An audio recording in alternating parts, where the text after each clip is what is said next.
Jadi dia bener-bener harus motong kulitnya. Dan itu emaknya nemuin dia yang lagi motong-motong kulitnya, lagi ngambilin biji wijen atu-atu guys.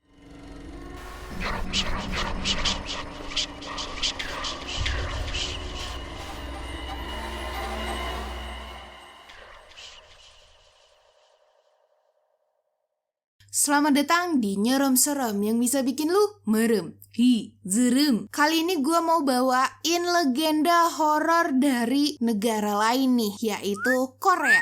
Siapa di sini yang suka Korea-Koreaan? Sini mengumpul. Daripada nonton K-drama mulu, mending cari tahu legenda horor apa aja yang ada di Korea. Sebelum kita mulai, gue mau mastiin dulu nih, kalian udah subscribe belum ke channel gue? Kalau belum, subscribe dulu, gue tungguin. Udah?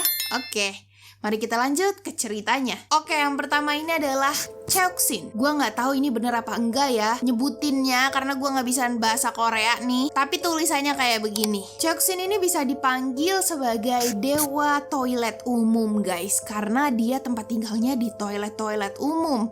Hati-hati nih bagi kalian yang pengen banget ke Korea, harus tahu nih tentang Cheoksin dan gimana cara nanganin si Cheoksin. Cheoksin ini mirip-mirip lah ya kayak Kunti, pakai baju putih, terus rambutnya panjang banget, tapi dia tempatnya di toilet guys. Dan beberapa orang katanya ngomong kalau dia ini selalu terlihat basah kuyup. Tenang aja, kalau lu di Korea itu adanya di rumah atau di hotel, lu nggak perlu takut sama Cheoksin, karena Cheoksin cuman ada di toilet umum guys, atau toilet yang terpisah dari suatu gedung gitu, macem jamban atau toilet kotak kayak begini. Untungnya Cheoksin tuh cuman ada satu guys. Kalau dia ada di jambannya si Tony, dia nggak mungkin ada di jambannya Bu Fitri, tenang aja. Dan dipercaya biasanya Cheoksin ini muncul di tanggal-tanggal yang ada 6-nya, yaitu tanggal 6, tanggal 16, dan tanggal 26. Jadi kalau lu mau ke toilet umum di tanggal segitu, lu harus hati-hati nih, dan harus tahu gimana caranya menaklukkan Cheoksin ini guys. Kalau enggak, lu bakal dibawa ke dalam toilet dan langsung jadi santapannya. Kata orang yang pernah ngeliat Cheoksin ini, biasanya dia itu bergelayutan duduk di atas atap toilet guys.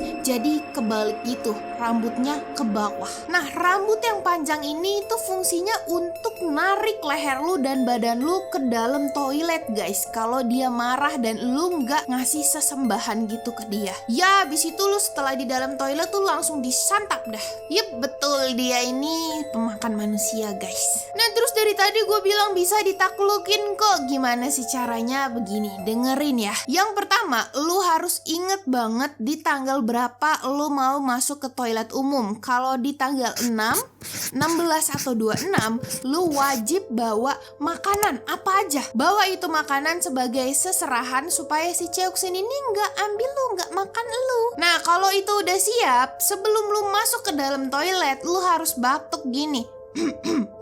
3 kali guys, sebagai penanda untuk si Cheoksin ini kalau ada orang yang mau masuk dan pengen pakai toilet, dan juga kayak izin gitulah ke dia. Kalau lu nggak melakukan hal-hal yang tadi nih, si Cheoksin ini bakal ngikutin lu nyampe lu rumah, terus nyampe ke rumah lu, terus ketika lu masuk ke toilet lagi guys, dia bakal nungguin lu di sana sambil posisinya terbalik. Terus dia masuk, lu diambil itu lehernya sama badan lu, dibawa ke dalam toilet guys, yang dimana toilet itu bisa dia buka guys.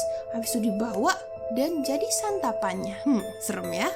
Selanjutnya ada yang namanya Mulguishin. Sebenarnya Guishin ini artiannya setan ya dalam bahasa Korea. Jadi namanya setannya ini si Mul. Tapi dia bukan cowok guys, tapi dia ini cewek. Kalau di Indonesia mana Mul itu namanya cowok ya. Nah, si Mulguishin ini sama guys. Dia itu badannya gak bisa kering. Karena apa? Dia tinggalnya ada di bawah air guys. Entah itu laut, entah itu sungai, danau, dan bahkan bisa ada di kamar mandi, terus ada di penampungan air yang ada baknya, gitu-gitu dah pokoknya. Intinya kalau di situ ada air, di situ ada Simul. Simul ini metongnya karena kecelakaan guys, yang akhirnya dia metong di dalam air. Tanya juga dia ini nggak sadar kalau dia itu udah metong guys. Jadi dia kerjanya tuh minta tolong gitu sama manusia yang ada di deket air. Tapi ya cara minta tolongnya tuh agak serem ya, karena dia nggak ngeliatin dirinya guys. Tapi Apalagi nanti lu udah tiba-tiba ditarik aja ke dalam air, terus lu dibawa ke dalam dasar laut, terus lu di-keep di situ.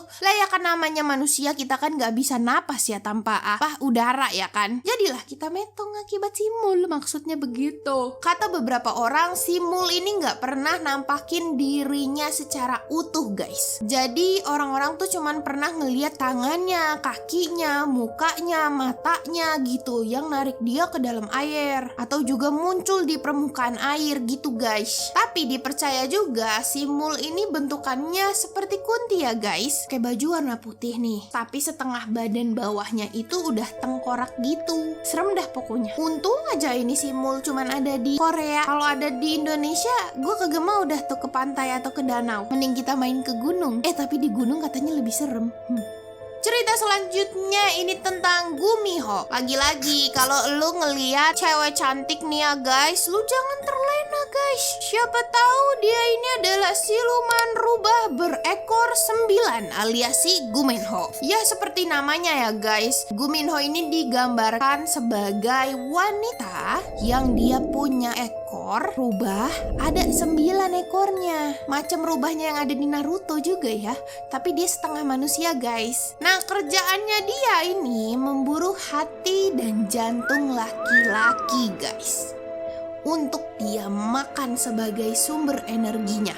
Tenang aja yang cewek-cewek, karena ini cuman laki-laki yang diburu sama dia ya guys. Nah salah satu syaratnya dia ini mirip-mirip kayak si Kuyang nih ya. Si Gumiho ini dia itu gak boleh dilihat waktu dia ngeluarin 9 ekornya sama manusia siapapun guys, atau enggak itu dia bakal metong langsung. Apalagi kalau si manusianya ini guys itu ngomong-ngomong kemana-mana gitu, ngegosip gitu sama tangga sebelah, langsung itu dia nggak bisa, langsung metong. Jadi emang bener-bener si Gumiho ini nggak boleh diketahuin sama siapapun. Lah kalau sekarang ini udah diketahuin sama semua orang, berarti si Gumiho ini udah metong kan? Bisa jadi si Gumiho sudah punah guys. Nah tapi ada kisahnya nih guys. Katanya kalau seorang manusia yang ngelihat si Gumiho ini dalam bentuk berekor 9 itu, terus si manusia ini berjanji untuk gak ngasih tahu siapa-siapa, dia akan dilepasin nih guys si manusianya. Dan si Gumihonya juga selamat, kayak simbiosis mutualisme ya, sama-sama enak gitu. Jadilah ada nih suatu legendanya, ceritanya seorang anak laki-laki yang dia ibunya itu lagi sakit guys, dan sakit demam, dan minta bawain es ke dia, tapi dia cari di seluruh kampung kok nggak ada, sampai akhirnya dia harus ke desa sebelah nih. Untuk ke desa sebelah itu dia ngelewatin hutan gitu guys. Nah di hutan itu dia ngelihat si Gumiho dalam bentuk setengah rubah berekor 9 itu lagi makanin hati dan jantung seorang laki-laki yang udah gak sadarkan diri guys. Ngelihat kayak gitu si Gumiho langsung pengen nerekam si laki-laki ini, tapi laki-laki ini memohon-mohon gitu loh guys. Jangan, aku punya ibu yang lagi sakit di rumah nungguin saya, please jangan. Dengerin hal itu si Gumiho langsung tersentuh gitu hatinya, dan dia langsung membuat perjanjian dengan si bocah laki-laki ini.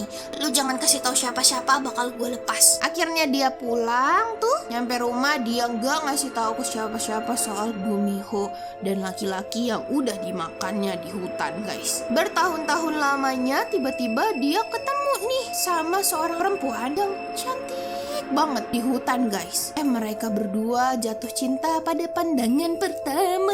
Terus mereka akhirnya menikah dan tinggal bersama ibunya nih. Di situ mereka punya anak 2, laki-laki dan perempuan. Nah selang beberapa tahun nih ya guys, tiba-tiba mereka jatuh miskin guys. Mereka susah banget bahkan untuk makan aja. Sampai akhirnya istrinya laki-laki ini yang tadinya nggak kerja, tiba-tiba dia keluar nih, pergi kayak berburu gitu, dan pulang-pulang dia bawa mutiara-mutiara yang banyak yang mahal banget guys. Dari situ bisalah tuh ngehidupin mereka. Awalnya si cowok ini curiga nih, kok istri gua bisa ya bawa mutiara kayak gini, dia dapat dari mana? Padahal dia ke hutan bukan ke laut loh. Tapi karena emang ya perut udah kenyang dan emang mereka butuh uang itu, akhirnya si suaminya ini mendem aja tuh perasaan-perasaan itu, dan ya ikut bahagia, yeay kita punya duit lagi gitu. Suatu hari si istrinya mau keluar lagi nih, mau ke hutan guys. Pulang-pulang dia hampir metong karena dia kena panah itu nancep di dadanya guys. Diobatin nih sama suaminya. Setelah diobatin, suaminya ini cerita kalau di hutan itu berbahaya banget karena dia bertahun-tahun dulu lamanya 9 tahun lalu itu pernah ketemu sama wanita setengah rubah berekor 9 guys. Di situ si cewek ini langsung nangis, terus yang awalnya nangis langsung marah dan ngomong kayak begini sama suaminya. Kenapa nggak kamu tunggu sehari aja? Besok tepat 10 tahun setelah kita bertemu di hutan itu. Kalau kamu ngomongnya besok, saya bisa jadi manusia utuh. Jadi ternyata si istrinya ini adalah si Gumiho yang pernah ditemuin 9 tahun yang lalu guys. Yang besoknya itu udah 10 tahun gitu. Terus si istrinya ini berubah jadi si Gumiho itu berekor 9, terus marah. Si Gumiho ini akhirnya pergi gitu aja guys. Jadi begitu, si Gumiho ini bisa menjadi manusia tulen apa adanya kalau dalam 10 tahun orang yang pernah ngelihat dia ini sebagai setengah siluman rubah berekor 9 itu bener-bener diem gak ngasih tahu siapa-siapa, dia bisa berubah jadi manusia tulen gitu guys. Tapi sayangnya ini si suaminya yang sengaja dijadiin suami ya, kayaknya minta diawasin gitu, dia pengen ngawasin. Besok udah 10 tahun, besok dia jadi manusia tulen, dia malah ngomong walaupun ngasih taunya juga ke Guminho nih, tapi ya tetap gitu dia ngebuka rahasia itu. Jadilah si Gumiho itu nggak bisa berubah jadi manusia tulen. Kasian banget ya, kasian anak-anaknya juga loh, ya nggak sih? Udah punya 2 anak. BTW bisa jadi gak sih itu anaknya jadi 1/3 rubah berekor 9? Karena kan ibunya setengah rubah berekor 9, ngerti gak lo? MTK nih. Oke guys, sampai situ aja dulu legenda Korea kali ini. Kalian pengen gue cerita tentang legenda horor dari negara mana nih? Komen ya di bawah. So kalian juga kalau kalian tahu legenda horor yang bener-bener creepy, bisa langsung komen ya. Eits, lu pikir udah selesai? Belum, gue tambahin 1 cerita bonus guys. Ini creepypasta sih guys. Jadi di Korea itu kan orang-orangnya fokus pada kecantikan dirinya ya guys. Nah ada nih seorang perempuan yang dari kecil dia selalu ngerawat tubuhnya guys. Harus cantik, pokoknya harus sempurna. Lama-lama kan dia makin tua nih, dia makin keriputan. Dia khawatir nih, wah aduh gue keriputan nih, gue harus menjaga kekencangan kulit gue. Segala cara dia coba guys, tapi nggak manjur-manjur. Sampai ada seorang nenek yang dia temuin di jalanan gitu, ngomong nih ke dia, "Kamu udah pernah coba belum mandi pakai wijen?" Terus dia jawab, belum. Kedengerannya aneh. "Coba aja dulu, katanya itu bisa menghilangkan keriput-keriput yang ada di tubuh kita. Jadi, kamu taruh di bak mandi, wijen seember banyak banget, abis itu kamu berendam di situ." Dia bilang gitu. Ngedenger hal itu kan itu hal yang aneh ya. Apa manfaatnya wijen untuk menghilangkan kerutan? Jadi dia bener-bener pengen banget ngilangin keriput-keriputnya dia ini. Akhirnya dia coba dah tuh. Pas dia coba nih, mamanya kan tahu nih ngelihat dia bawa wijen segitu abrek, dia tuang ke dalam bak mandi. Ngelihat itu mamanya diem aja nih. Terus tiba-tiba udah nih kan dia masuk ke kamar mandi. Udah malam ini kagak keluar-keluar ini anak. Mandi lama banget sampai 5 jam. Diketok nih sama mamanya. Hey, kamu gak apa-apa? Suara dia yang khawatir dari dalam kamar mandi ngomong, Iya, gak apa-apa ma, gak apa-apa, serius. Tapi mamanya nih tahu kalau itu bohong dia. Akhirnya mamanya dobrak itu pintu dan nemuin anaknya udah penuh dengan biji wijen. Kayak onde-onde, paham gak lu? Itu wijen bener-bener nempel di semua badannya guys. Dan gak bisa dia potek-potek satu-satu gitu, gak bisa guys. Jadi dia bener-bener harus motong kulitnya. Kebayang gak lu? Dan itu emaknya nemuin dia yang lagi motong-motong kulitnya, lagi ngambilin biji wijen atu-atu guys. Wah gila sih. Ini creepypastanya cuman berhenti di situ doang. Gue pengen tahu sih sebenarnya kelanjutannya. Serem banget gak sih? Kebayang gak lu? Ini yang tripobia jangan dicari nih foto-foto kayak begini guys, karena geli lu nanti. Oke guys, segitu aja kali ini. Ini beneran segitu aja sekarang ya. Kalau kalian suka video ini, jangan lupa like, komen, dan share ke teman kalian yang mungkin juga suka video ini. Dan juga jangan lupa subscribe, nyalain loncengnya biar dapat notifikasi setiap kali gua ngepost. Kan enak ya bisa komen pertama kak, first, enak gitu. Yaudah guys, segini aja. Sampai jumpa di video selanjutnya. Bye-bye. Subscribe dan nyalain notifikasi buat dapetin konten horor lainnya. Juga like and share video ini ke teman kalian yang bukan penakut. Cek TikTok dan IG gue di sini ya. Nggak merinding, nggak seru.